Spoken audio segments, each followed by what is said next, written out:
Uh-oh. I'm getting that feeling. I'm getting that creepy feeling.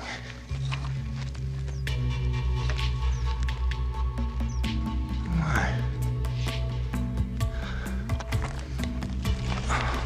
Oh, but I got that feeling. Weird feeling. Oh, my.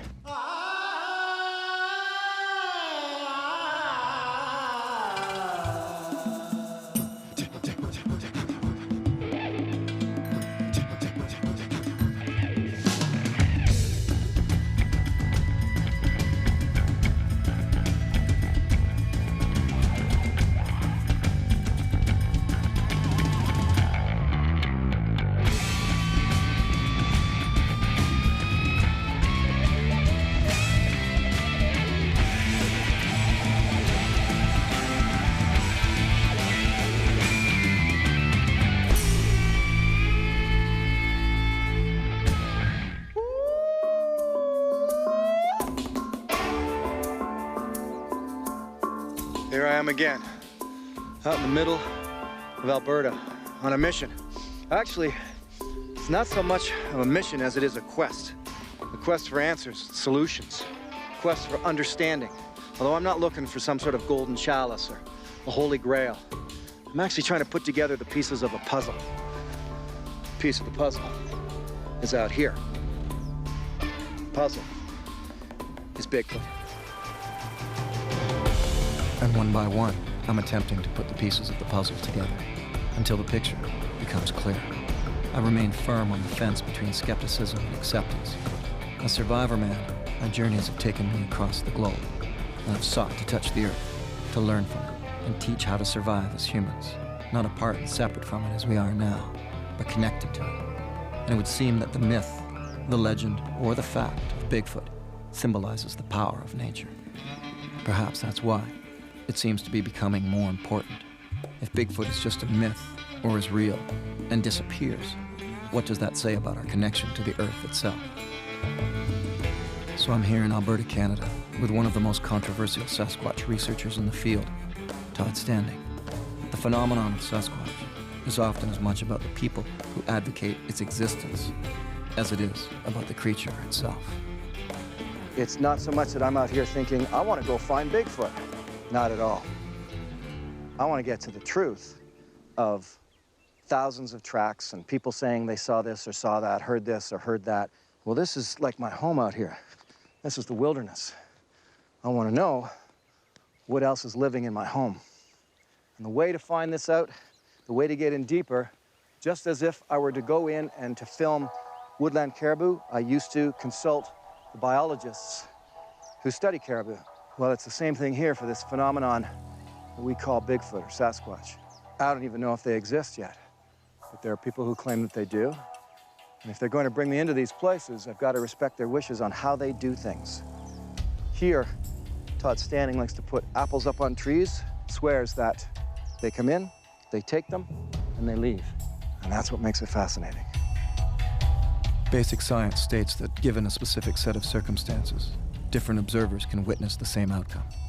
As far as tracks go, once wildlife is ruled out, either they're a hoax or Bigfoot made them. It can't be both. See up there right below that log, see there's little bits of debris on that stick? That's where the high apple was that they got to. All right, did you put one up higher? No, that's as high as I got. Well, then why is there an apple way up there? What do you mean, where? What the hell's You see it?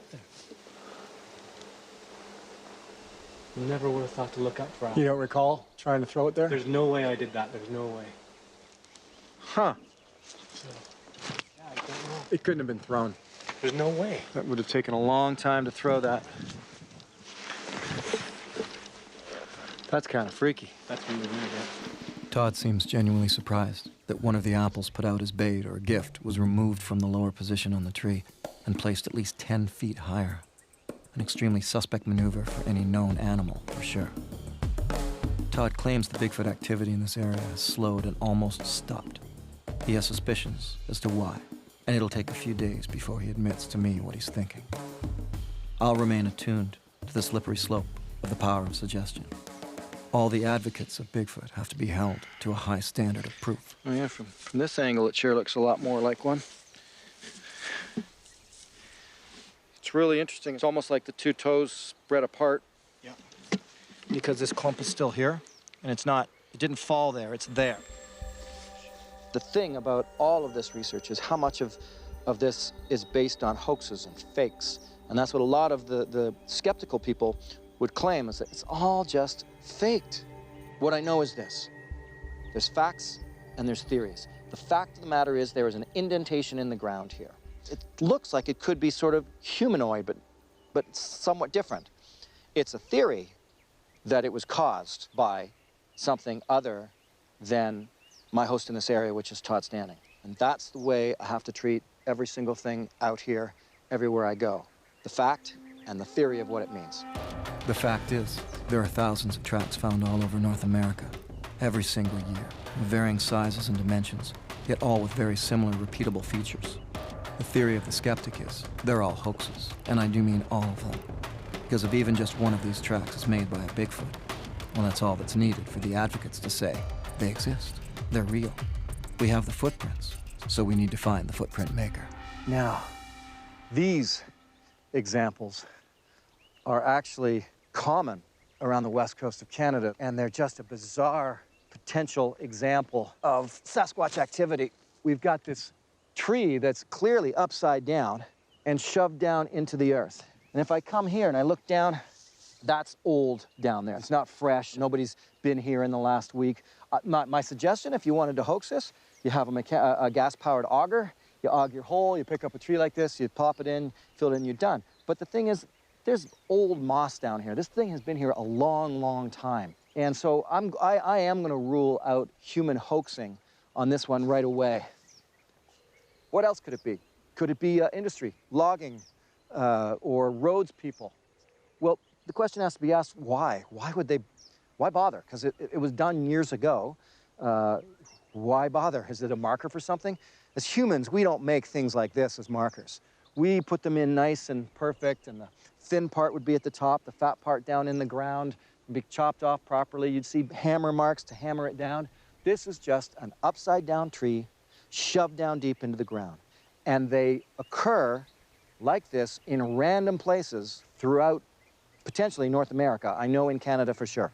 It's claimed that these are markers set out by Sasquatch. What they mark, what they mean, who knows? So what is it, and why is it here? These ones are hard to explain. The increasing regularity and reoccurrence of phenomena like this are exciting Sasquatch advocates and baffling any scientist that'll give the theory of Sasquatch even a single moment of interest. Things are happening and being found in nature that wildlife biology is having a hard time explaining. That is, without including Sasquatch.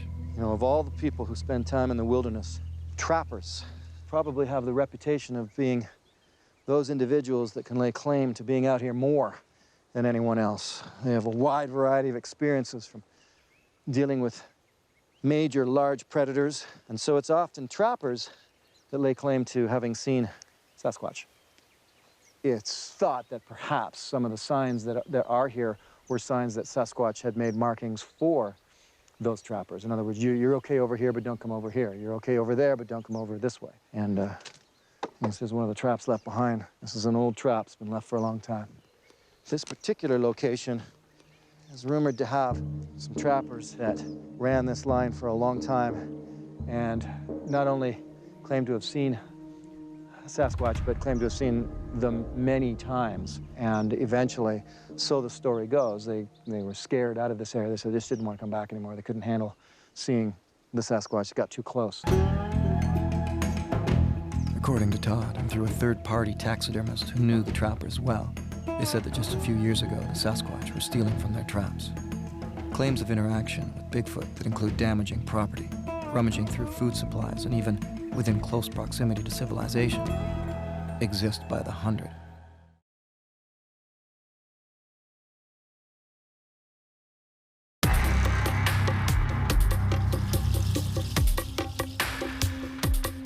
To prove or disprove Bigfoot, what is needed is a systematic study of evidence, not just anecdotal references, And the high-tech surveillance gear is getting smaller, cheaper, and better all the time. This is the vanguard of technical research on Sasquatch. Okay, so these guys right here are little infrared trail cams, the same type that everybody uses to try to get pictures of deer or bear or whatever, you know. And a lot are using to try to get shots of Sasquatch. Now, here's the thing. It's just been proven recently that caribou can see ultraviolet light. And it's thought that perhaps Sasquatch can pick up infrared light. That's why they shy away from all trail cams. They just sort of, no way, they see the light. It's a problem with that. These things are not triggered to go off until there's motion in front of them. And once there's motion in front of them, they'll go off. So there is no infrared light while they're hidden or strapped to a tree.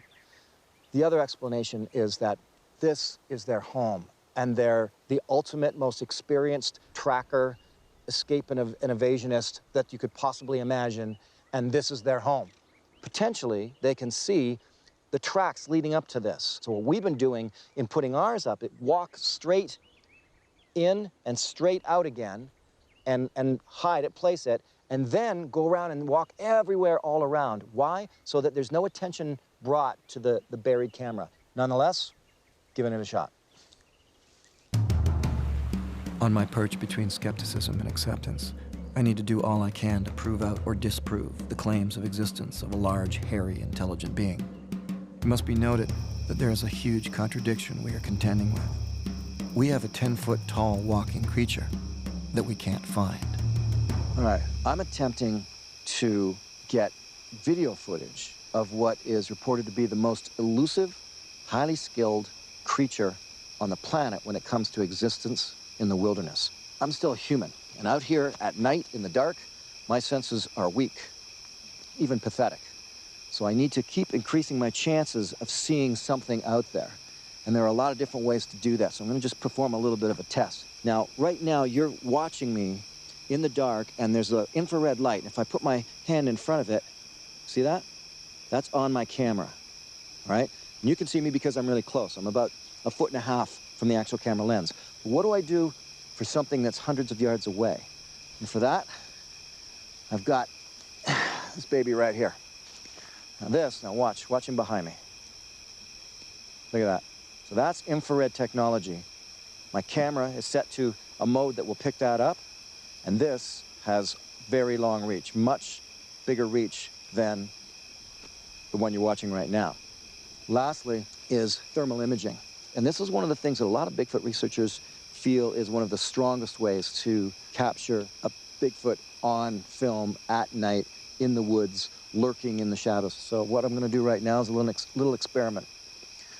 I'm gonna head out myself into the woods, 200 yards or so, and I'm gonna basically creep from tree to tree, run across the opening, hide behind a little mound, and just have all of this, we'll call it stealth camera equipment, pick me up.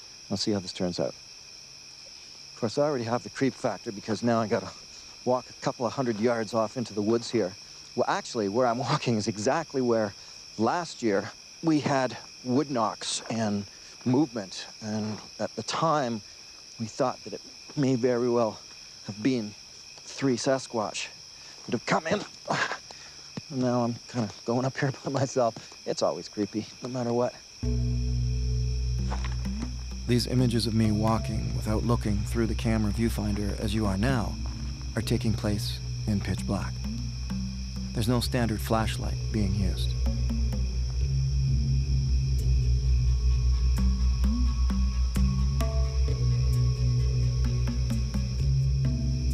On the left side is the infrared technology, and on the right, the thermal camera set to black for heat. So everything you see that is black is a heat signature. You can tell that even the trees still have heat within them. Now I'm just gonna walk straight to the camp.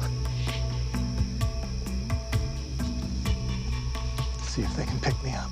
I actually can't see the cameras filming me in the dark, and hopefully, neither can any other creature out here.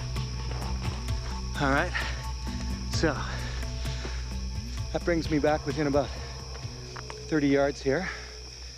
And that is utilizing all these different methods to detect what might be out there. But the first thing that has to happen before any of this work happens by me is I have to hear something in the first place. Without activity, none of this technology is going to do me any good anyway. But with activity, it could be incredible. And I've got cameras set up pointing back at the tent, and I can monitor them from here on the inside. If so something is coming around the tent, I'll be able to film it and see what's going on while I'm in the tent, which is really creepy, actually, when you take a look here. I've got to admit that this area feels different this time. I was here with Todd Standing before, and very active. Little hoops and stick breaks and tree knocks and whistles and potential tracks and all sorts of things. But this time it just feels kind of dead, quiet, nothing. And Todd is also saying the same thing. It's like it just all stopped. And there may be a juvenile that's coming and hanging around, more likely in the day. That's what Todd feels he's experiencing, including seeing potential tracks. But the big group seems to be gone. What happened to the group of Sasquatch that were coming around that Todd was getting all this activity with? What happened to those? I want to get to the explanation. I want to find out why the activity just stopped. And Todd may have a bit of a sinister explanation as to why everything just dropped off after the spring. We'll get to it.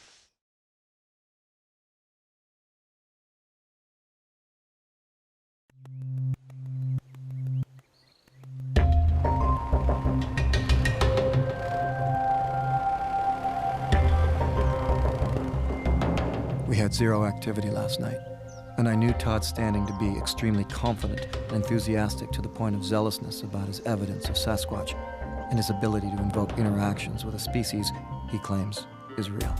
So it was a shock to me that this time he's expressing mostly frustration and dismay that the Bigfoot activity here has almost stopped altogether. Because the activity's down to a minimum at this point, what we want to do is head out for a bit of an extensive hike today, off into the area where it's thought that Sasquatch did not want the local trappers to go.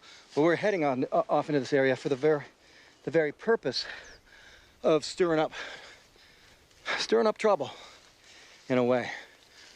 And if indeed Todd is right and there's only one juvenile hanging around at the moment, then even this is a way of reaching out to him. It's just sort of kind of reminding him that we're here and saying, come on down and, you know, mess with us a little bit at night.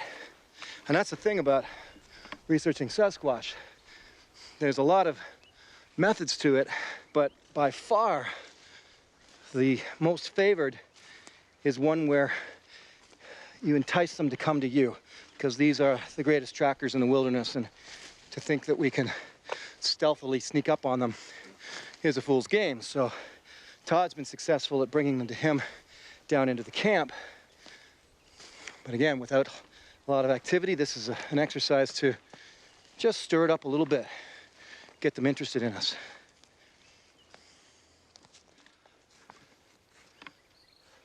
Yeah, there's clearly, again, indentations in the ground here. I mean, that's the fact. The fact is we've got indentations in the ground that look, you know, suspiciously humanoid, large, heavy, toe holes. What's fascinating to me is this particular track has what I would describe as almost like a gap between the big toe and the rest of the toes, which is exactly what I saw back at base camp. The same thing. It seemed like it was a splayed sort of toe situation. So who knows? Family trait, maybe the same individual, maybe the same individual getting a little bit bigger in life. Who knows? Here's the big toe here, and then the splayed rest of the toes here. Tramp down. If you look here, these berries are all squashed, and it would take a lot of power to squish berries into the soft ground. If I step on berries right now, I'm not going to actually squish them in the ground. They're going to go into the pad of the moss. But here, these berries are squished, which doesn't make sense. Squished berries doesn't make sense unless something very heavy stepped here.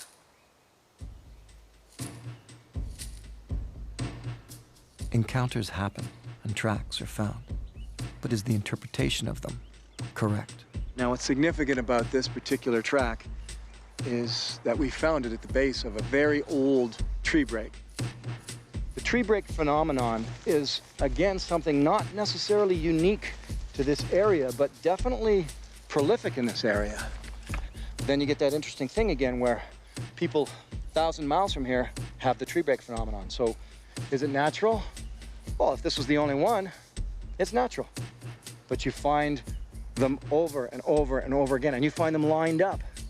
They'll be bent in the direction, often, of man-made interference in the bush, a trail, a trapper's trail, a cut survey line. And really, I think Todd's theory, his hypothesis on this is that every time they're pointing at the trail because they're saying, okay, fine, you stay over there, you can be over there, but don't come this way. What I want to do is I want to break it, break it my height. Okay. So we do one like this, and I'll do one pointing the other way, which creates an avenue of confusion, right? It's almost really, in a way, like you challenging them. I hate to say it, but let's try it. There we go. One way, one the other. It's got to tick off somebody. This is creating a disturbance, and it's making a statement. I have no idea what statement it's making, but it's making a statement. If you go by Todd's theory, then it's me saying, you know what? It's almost like I'm saying, this is my area. And if there's anything here with dominance and an alpha, a sense of being an alpha, it's not going to like that. And it's going to dispute that. If the broken trees are not from natural rot or snow or made by someone doing an elaborate hoax, and they are indeed made by some kind of large, hairy humanoid species, and my actions of breaking them will do no more than amuse whatever creature might even pay attention. Or I just damaged 2 trees unnecessarily. What researchers like Todd are doing is spending thousands of hours in the wilderness finding pieces of the puzzle and noticing consistencies. All right, so here we have something of interest. Remember that I keep saying, what's normal in the forest? What do you see that's, what is the baseline? What looks normal? And when you spot something that's not normal, now you have something interesting. So here, there's something very normal here, okay? See the cut tree? That's likely. Trapper comes down here, sees a tree across his trail, cuts himself a place to drive his all-terrain vehicle through or whatever he's coming down with. Then, short span of time later, tree, not as old as that tree, knocked down right across the trail again. Really easy to say coincidence, okay? So a tree comes down, big deal that another tree comes down 10 feet away. Until you start coming to places where over and over again, you have human comes through, human clears away, and then right behind it, new trees come down, right there, right in that spot. It should be much more random. Let's suggest that this second tree down is a reaction to the first tree. Let's suggest that a Sasquatch has pushed it down. All right? If that's the case, look at the size of that thing. The amount of strength it would take to push a tree down that big is intense. Maybe the first one was put across in the first place. Maybe it was a keep out of here.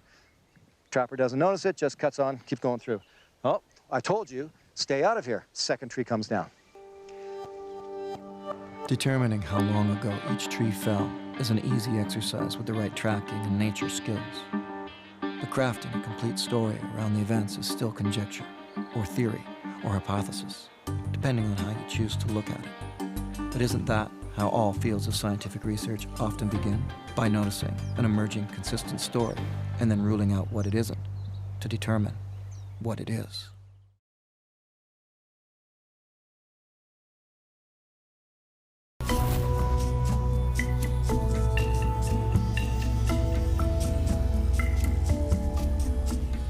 As the weather takes a bit of a turn, I continue on my search for evidence of Sasquatch and convince Todd to head off into the areas he had not yet explored, to push the envelope further into the field. What we've done now is we split up, stand a few hundred yards apart, go down, and then very steep up. I'm using a compass just to keep me in a straight line, but man, that's steep over there. And we do have a system we're using so we don't lose each other. So if I whistle, he whistles back. So we stay in touch with each other that way. And of course, in this case, he's the only one with a gun. So if I come upon a big old cougar or angry bear, he's got the firepower I don't. The reality is most people who claim to encounter a Bigfoot with a gun in their hands say they can't shoot, because it would be like shooting a human. My first mission is to continue to stir up the surrounding woods, so that whatever is out there knows we're here. Another is to keep my eyes out for anything that is inconsistent with normal wildlife signs.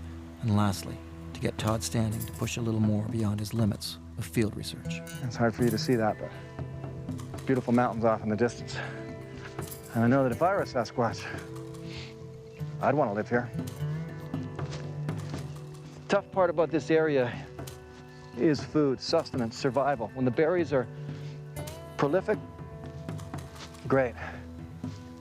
But before that happens, there's got to be some other food sources.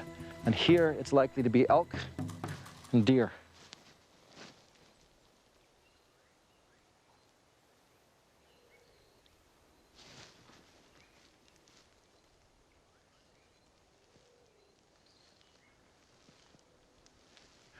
Okay.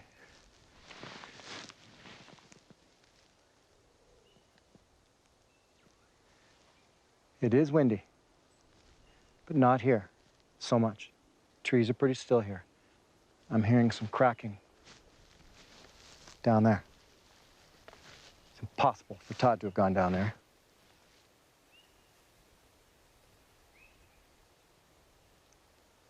You know what? Can't hurt. Woo.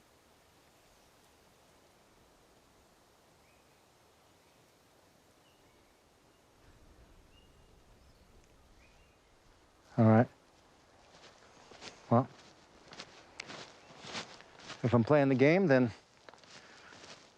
if there's something there, it now knows that I know that it knows that I know that it's there.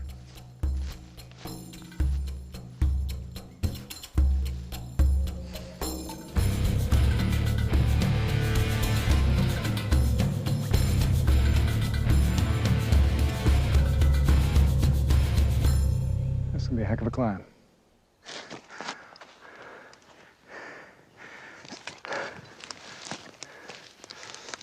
Here's the thing.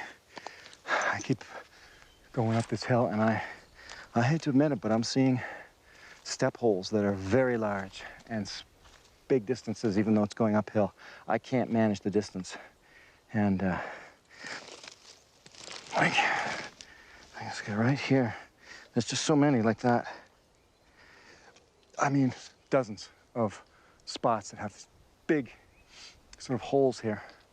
I mean, they're covered in snow, but they're in the right place, and they're not the shape of multiple sheep and goats. I'm seeing those as well. These are the times in wilderness survival where no matter what I do, I'm going to sweat. Going uphill, no matter how slow I go, I'm gonna sweat. And you sweat. Oh, wait a minute. This is crazy. I didn't even notice. So looking back at you, did you see? Look at the scratches. As I meet back up with Todd, I've spotted what I am convinced is likely deer or bear markings on a tree. Yes. Todd is convinced otherwise. That's some serious, well, I'm saying bear, but that's a very big bear. These bear claws are uniform. Yeah. This is, congratulations. We are near a day watcher spot. Those are Sasquatch fingernails. Right. Nothing does that. Look at this. A bear can't do that. Can't. A bear's got 4 claws. You can't do that. Even look at these two. Look at the way they're scratched like that. My fingers fit there perfectly. All right. And there's Except- a tree break and a structure there. Wow. Gold mine, jackpot. Gold mine. Jackpot. This is where Todd's zealousness can get the better of him. I still think it's the rubbing from deer antlers. And he mentioned a day watcher spot. He has a theory that certain Bigfoot stay awake all day in special positions, monitoring the area for everything from hunting opportunities to intruders. It's a theory he prefers to keep to himself. Sasquatch advocates worldwide are a secretive, often exclusive group of people withholding their information, and this doesn't help with their cause in convincing the skeptics. As I break away from Todd at the top of the hill, I start to feel the hair stand up on the back of my neck.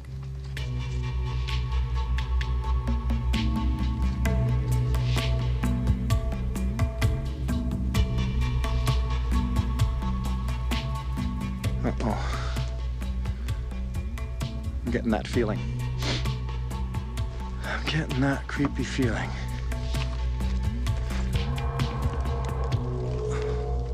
See, I see a clearing up ahead, and it's just compelling as all get out to keep walking.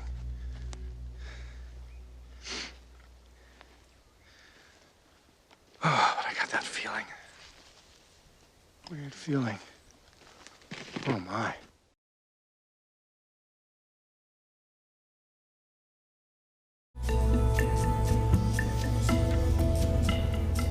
At the top of a remote hill in Alberta, Canada, I search for signs of Sasquatch. But what I find, far from civilization, is a helicopter landing pad. This whole area has been cut. You know what this is? I know what this is. This was once cut here, so that if there's a fire, or if there was a fire here a long time ago, drop in the firefighters right here. I mean, there's a sea of green over there. Just a sea of green. Out there, in that vast valley of trees worth a fortune to logging companies, Todd had set out looking for signs and evidence of Bigfoot. He did find tracks, but not the big, hairy human type, just regular boot tracks. But they were extremely suspect. The season was far too early for hunters. The evidence in Todd's mind pointed to a much more military type of maneuver. And for the first time in my searching, I hear evidence of a sinister conspiracy unfolding. Todd finally opens up to me about what he thinks may have led to this area having all the Sasquatch activity brought to a halt. And it's a disturbing story. I found a set of 5 tracks that were moving gently and lightly and spaced out in about 20 yards each away from each other. And I also found a spot where these people had spent the night, like hardcore backcountry, which really impressed me. I just thought that was cool, right? First thing I heard was that got me up out of bed was about 90 seconds of serious gunfire. Like this was multiple weapons discharging hardcore. Just go, go, go, go, go, go, go, go, go. And then dead silence. About an hour later, that's when I heard the helicopter come in. And I was up watching, waiting, and the helicopter came in really, like we hear airplanes all the time, but this was really low. And you could see in this tree line over here, like I could hear the helicopter and there was 0 lights. And I heard it come in to where that gunfire was approximately and land. It was very clear to me that helicopter had a direction and it went straight to it and straight down. And I heard that helicopter come close. Nothing. They always have at least the red and the green light, right? 0 light whatsoever, no illumination. And it was very dark. There were clouds in the sky, so that also would help me see any kind of light. I saw nothing.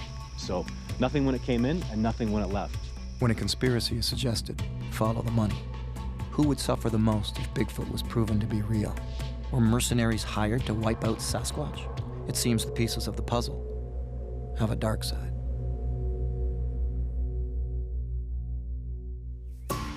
Many miles off in the distance, a rock face has caught my attention, and I'm determined to get us out there for a look for caves. We went up, we climbed this ridge here. There's the helicopter pad. There's the rocks. Right there. My contention is the best thing today is there's your trail there, sharp right turn, all the way up to there, and do our little hike up. It's right there. Todd has spent the majority of his time out here alone, hiking, sitting, listening, watching. So my presence here creates a change of operation. This is not the kind of pursuit that should be undertaken alone, without a high degree of survival skill.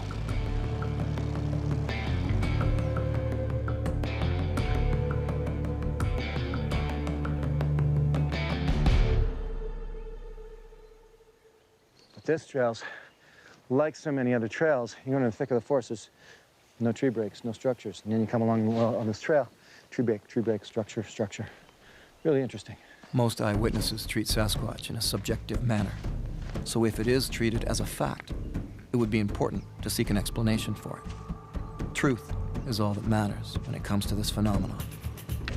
Personal agendas must be set aside to get to the truth. Science dictates the need for statistics, reliability, repeatability, and proof. But that approach is limiting for an elusive phenomenon. Well, I'm at the rocks. Let's go exploring.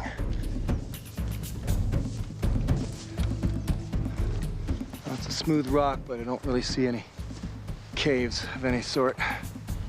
I'm looking to find a big cave and have that real creepy feeling. Maybe even the stench everybody talks about. One must remember in a situation like this that it's all based on assumption. Amazing. Why are we even assuming they live in caves? Who decided this? Well, this suffices as an overhang, but not quite a cave. And the wind is going to bombard you here anyway. Great vantage point, but not so protective. Keep getting a pungent smell every once in a while. As zealous and controversial as Todd can be, you have to give him one thing that many critics don't have: the confidence and skill set to hike alone and up mountains in remote wilderness areas.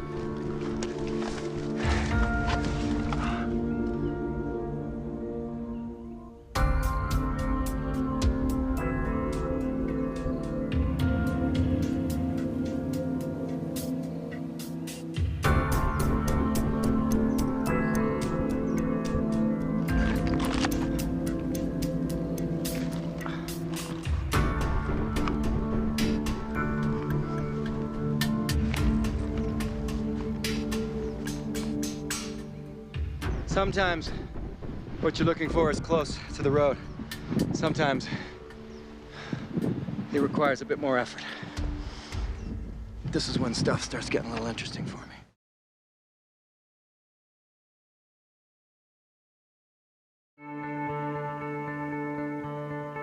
In the remote foothills of Alberta, Canada, I'm hiking my way through the wilderness with Todd standing in search for what he claims is evidence of Sasquatch. Unlike unicorns and fairies, Bigfoot are said to scream in the night, throw rocks at people, come into view on trails, and leave footprints and hair samples. I got scat. All I really smell is, animal. Like a fur bearer. I smell fur. So the best thing here would be to find some hair, large hair, long hair. The scat that's here, it's a pretty large piece of poop for this little hole. And there's lots of little tiny bits of scat, but to have a big chunk like that, that's out of place. There's also a bit of an overhang up here on top of this. So one little cave. Smaller animal cave, but with a very curious big piece of scat in it. I'm gonna take that back and get it tested. It'll probably prove out to be a bear or a cougar, but it's unbelievable.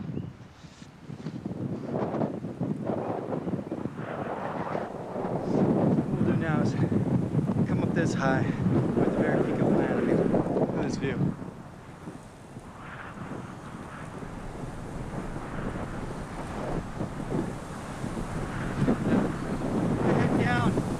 Walk back all the way along the bottom of this, looking up for caves.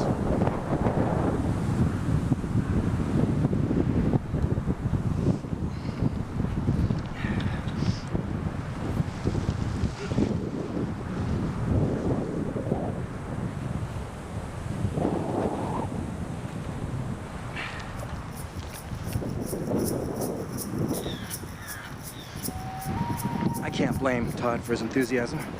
This is a man who has claimed to have seen them face to face more than once. He claims that his film footage is real. I mean, take a look at it.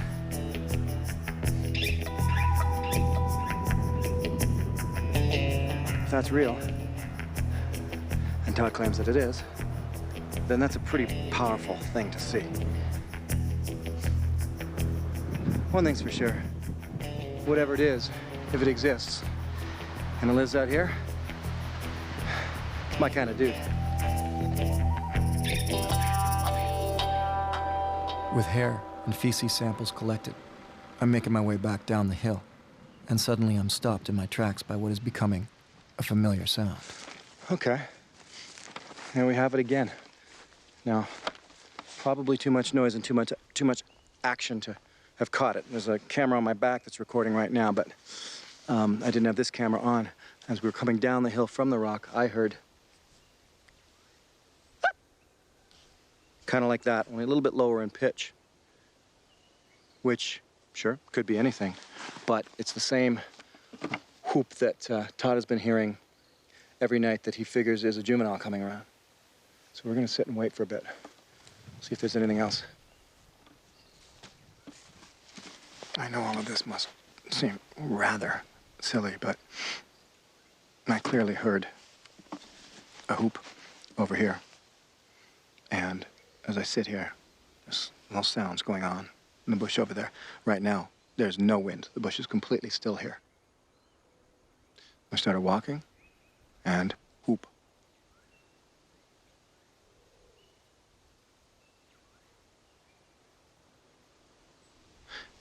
And I hear little sort of nuzzles of sound all up in that area.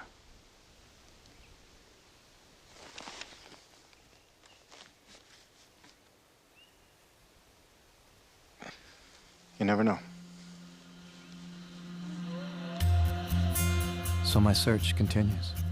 And with each expedition, it feels like I'm one step closer to the truth. Yet who am I to place myself as judge and jury over whether or not an elusive phenomenon exists for real, or only in the mind? But that is what I'm doing. And in my search for truth, I won't favor the advocates, nor the skeptics. Neither will I put science first, or philosophy, spirituality, or biology. Piece by piece, the contoured edges of the puzzle components begin to fit together, revealing to all who are sane the real picture, the truth of Sasquatch.